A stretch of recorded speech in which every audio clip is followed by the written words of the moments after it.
Is your Google Drive a giant pile of loose files? Let's organize it in 3 simple steps so you can find your work in seconds.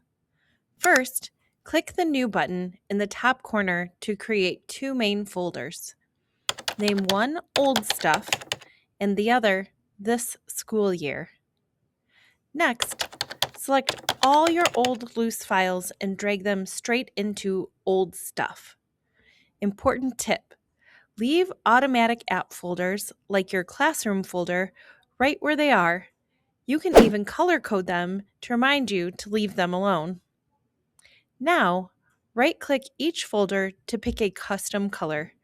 Giving This School Year a bright, bold color helps your eyes jump straight to your active work every single time you log in.